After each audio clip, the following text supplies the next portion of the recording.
ICC T20 world cup 2026లో భారత్తో మ్యాచ్ను బహిష్కరించాలని పాకిస్తాన్ తీసుకున్న నిర్ణయంపై ఇప్పుడు వెనక్కి తగ్గింది.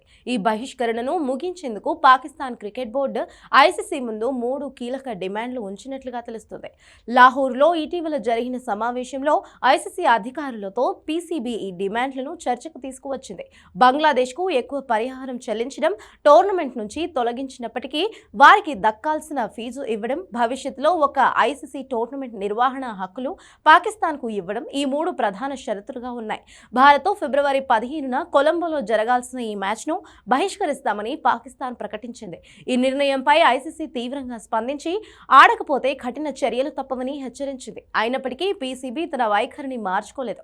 అయితే తాజాగా కొందరు పీసీబీ అధికారులు మ్యాచ్ ఆడేందుకు సిద్ధంగా ఉన్నట్లుగా తెలుస్తుంది. కానీ బోర్డు చైర్మన్ మొహసిన్ నఖ్వీ మాత్రం ఇప్పటికీ క్లారిటీ మాత్రం ఇవ్వలేదు. ఈ విషయంపై ప్రధాని షెహబాజ్ షరీఫ్తో మరోసారి చర్చించి తుది నిర్ణయం తీసుకునే అవకాశం ఉంది. ఈ వివాదానికి మూల కారణం బంగ్లాదేశ్ వ్యవహారమే. భద్రతా కారణాలు చూపుతూ భారత్కు వెళ్లేందుకు బంగ్లాదేశ్ నిరాకరించడంతో ఐసీసీ వారిని టోర్నమెంట్ నుంచి తొలగించింది. వారి స్థానంలో స్కాట్లాండ్ను చేర్చింది.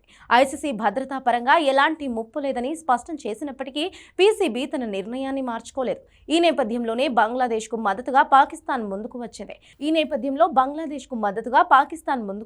పీసీబీ, బీసీబీ మధ్య కూడా పలు దఫాలు చర్చలు జరిగాయి. బంగ్లాదేశ్ క్రికెట్ బోర్డు అధ్యక్షుడు అమినుల్ ఇస్లాం బుల్బుల్తో నఖ్వీ భేటీ కావడం కూడా దీనిలో భాగమే. ఇటీవల ఫోర్స్ మేనేజర్ నిబంధనలు ఆధారంగా చూపుతూ మ్యాచ్ ఆడకపోవడానికి పీసీబీ ప్రయత్నించడంతో ఐసీసీ వివరణ కోరింది. ప్రభుత్వం ఆదేశాలనే కారణంగా చూపడంపై కూడా అసంతృప్తి వ్యక్తం చేసింది. టోర్నమెంట్ తొలి మ్యాచ్లో నెదర్లాండ్స్ పై పాకిస్తాన్ స్వల్ప తేడాతో గెలిచి ఊపిరి పీల్చుకుంది. కొలంబోలో జరిగిన ఈ మ్యాచ్లో 3 వికెట్ల తేడాతో విజయం సాధించింది.